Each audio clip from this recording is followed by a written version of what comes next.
There are a few basics that we need to have to understand the concept of Hashem's Chesed in history and in our lives. On a historical level, we need to know that there is always a cycle where Hashem showers goodness and kindness on people.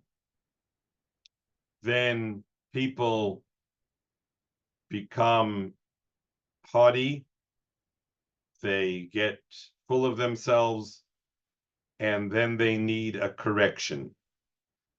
That cycle has gone on since day one, and you would think that people would have learned the trick, that in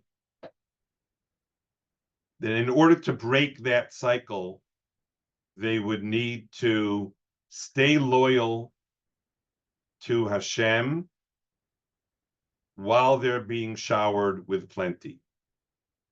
But that hasn't been the way that history has played out. And it has played out with this same inevitable cycle of showering with goodness, Hashem showering mankind. And we'll see in a moment what happened when it became Klal Yisrael, showering mankind with goodness, mankind abusing the goodness by becoming full of themselves and feeling as though they can manage on their own without their relationship with Hashem. And then there needs to be a correction.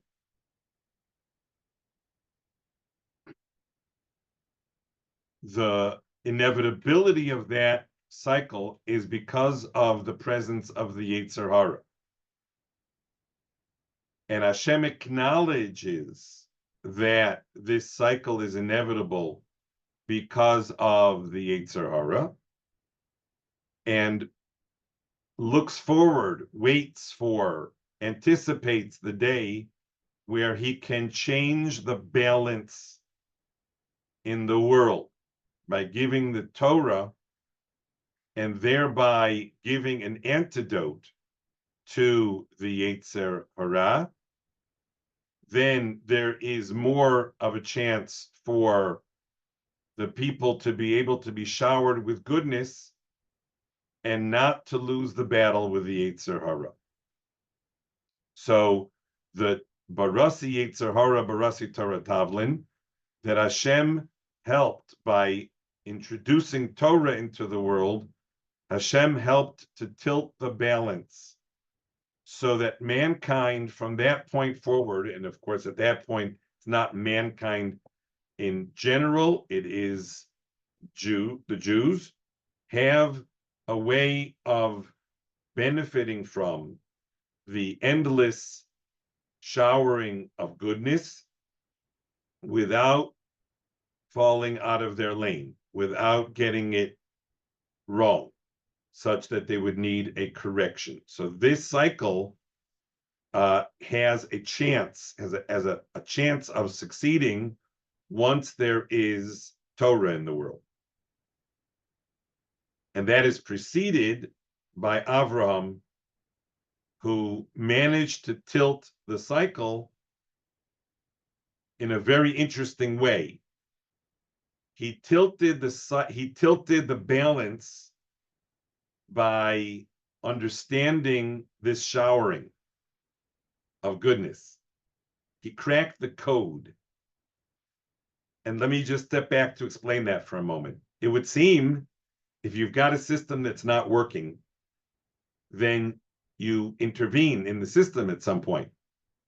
And the simplest intervention, it would seem, is don't shower people with so much bounty and goodness. And then they won't get full of themselves. And then they won't reject the relationship and dependency on you. And then you won't have to issue the correction. That would seem like the natural intervention for a cycle that just keeps on recurring. Avraham looked at the world and he said, why is it that the world is showering people with so much goodness, and there are those who then burn the house down with their arrogance and their self-possessed and their sense of independence. That arrogance seems to point to a flaw in the system of all of this graciousness and showering of goodness. What he figured out was that this showering of goodness is the whole plan. The whole reason for creation is only to shower kindness and goodness. That's the reason why the whole story exists, to shower more kindness and more goodness. And so it would be counterproductive to have the world run with less than maximum kindness and goodness. So again, understand the system. The system is that Hashem is showering the world with endless goodness, with sunshine, with ample food, with etc. People then reject their relationship with Hashem because they assume that they can handle themselves independently. And then they need a correction to remind them of why it is that they're supposed to have a relationship with Hashem.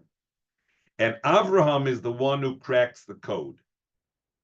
He gets that the reason why this is not ever being, that the system is never going to change, is because the whole system is designed to shower goodness. That's the Olam Chesed Yiboneh. The world is only created to shower that goodness. And so the idea of withholding that is not, it would be counter to the purpose of the world. And Avraham so much understood that he channeled his energies into emulating that showering of goodness. And that tilted the balance in favor of mankind. Because once you're not becoming arrogant with all of the goodness, but you're using the goodness and emulating the goodness by showering goodness and caring on others, you're actually in the loop and you're not working against the loop. And so Hashem can continue to shower Avraham with bakol mikol kol. He can continue to shower him because what he's doing is working with the system, and his approach of understanding why there's chesed in the world prevents chesed from becoming arrogance. And that's what Torah is all about, is to be able to receive endless good without arrogance. And Avram cracks that code. And so just to give you an idea of how strong this code is embedded, the Pasuk tells us that when mankind had completely just turned the wrong way, gotten out of their lane to the point where they needed to be destroyed, and Hashem had decided that he needed to bring the flood and wipe out mankind, because the balance was it was hopelessly tilted in favor of the Yetzer Hara. Ki Yetzer Lev Hara, Ki Yetzer Lev Adam Raminu Rav. It's a hopeless tilt, and it's not going to swing back. And so there needs to be an obliteration. The pasuk says, "Vayisatzev el libo." The Medrash tells us that Hashem was sad. Well, you would say he's sad because he has to destroy what he made. And the Chazal say he was sad and because he couldn't give them more goodness. He really wanted to give them Gan Eden. What did he have they were expelled from Gan Eden. So what did they get? Well, they lived nearly 1,000 years. Chazal say they would plant once, and the harvest would last them for 40 years. They had an idyllic existence, which we would refer to as, wow, that's Gan Eden. But Hashem says it's not Gan Eden. I want to be able to shower them with even more goodness. And I'm sad.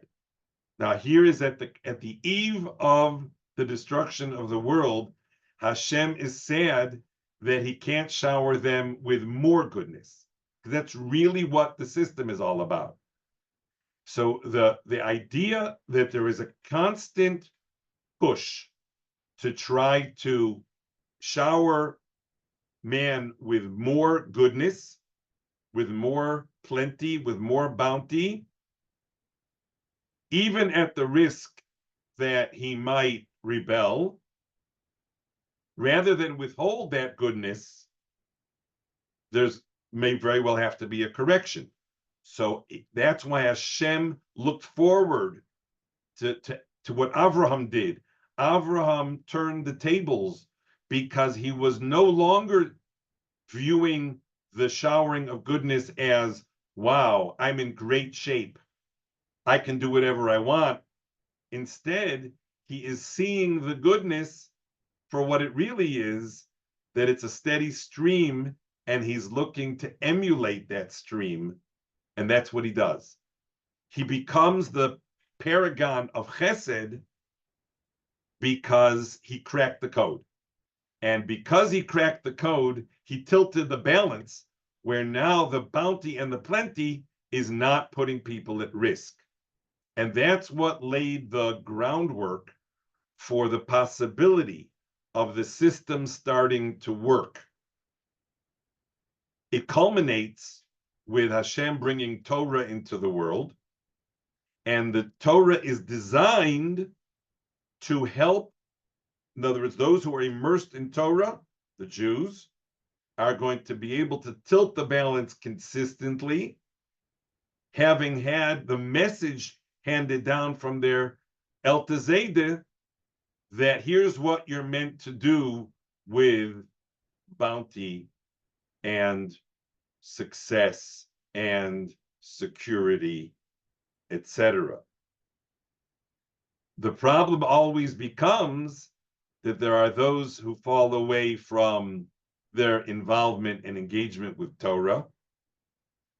You fall away from the engagement with Torah, then the only thing that is really holding on at the edge of the, fingernails at the edge of the cliff is only if you understand what Chesed is all about, what this showering of goodness is.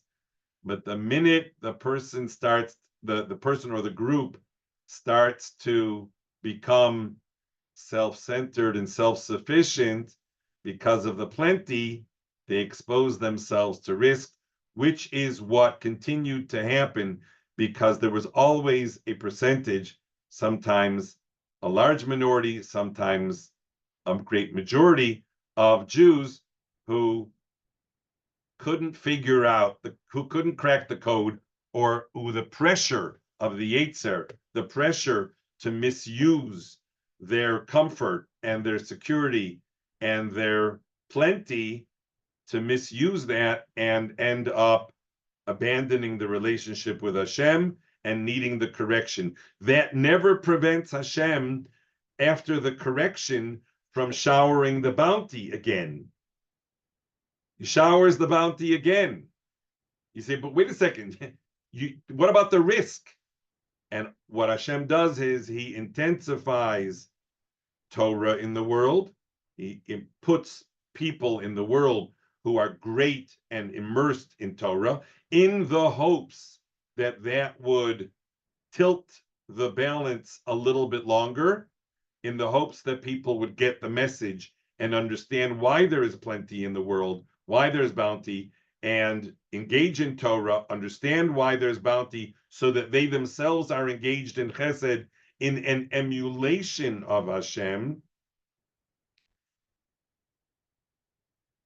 That's an important statement. let me just backtrack for one second. It doesn't help if people are being kind and gracious, but they're not doing it because they cracked the code of emulating Hashem. That's not going to tilt the balance. The system is always has to tie back into a relationship with Hashem. In other words, being kind and gracious can very well be a product of a person's, he wants to feel good about himself. And he has all of this bounty and plenty. And he wants to feel good about himself, so he does all sorts of nice things, and maybe even very caring gestures towards the poor or the underprivileged. But it will not tilt the balance, because now he's actually feeling more self-sufficient. He's so self-sufficient that he can even take care of those miskenim that, so to speak, Hashem is not taking care of. So he's outdoing Hashem, where he's taking such good care of all of the underprivileged that he feels extremely self-sufficient. And now the rejection of the relationship with Hashem becomes even intensified. So what I mentioned in passing should not be in passing. And that is, as the Alter Slobodka lays it out, you can't have a system of Bein Adam L'Chaveiro that is not anchored in the cracking of the code of Avram Avinu, where he understands that the Olam Chesed Yiboneh is because Hashem wants to shower others, and I want to emulate Hashem and shower others as well.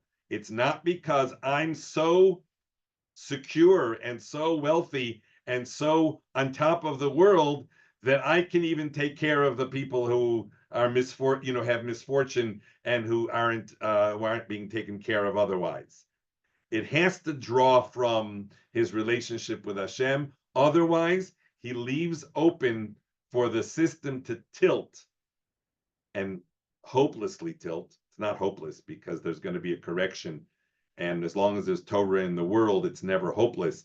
But it means that there's going to have to be a significant correction, and that significant correction will bring back like a tilt back.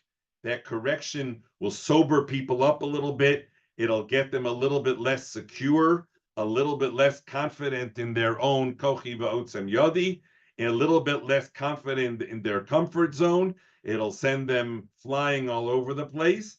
And with it, when it's a little bit tilted in the other way, then Hashem can shower, which is what he wants to do all the time, can shower in the hopes that there will be attention paid to Torah, and there will also be the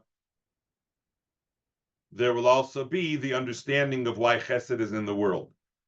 It shouldn't take a big leap for you to figure out how this system applies to what happened at the Holocaust, and why it is that right after the Holocaust, when there was this tremendous tilt, there was then this enormous showering, which the state of Israel and the prosperity of the Galus communities, etc., that is just a part of that cycle, in the hopes that the people would remain attached to Torah and would understand that the bounty and the showering are all really just expressions of Hashem's Olam Chesed Yiboneh, and they will emulate that, humbly emulate Hashem's attribute of Chesed, and not do it out of the goodness, so to speak, the goodness of their hearts, in the sense that I'm doing so well that I can even help out the unfortunate. So that's food for thought as to how the system of Chesed operates in our world.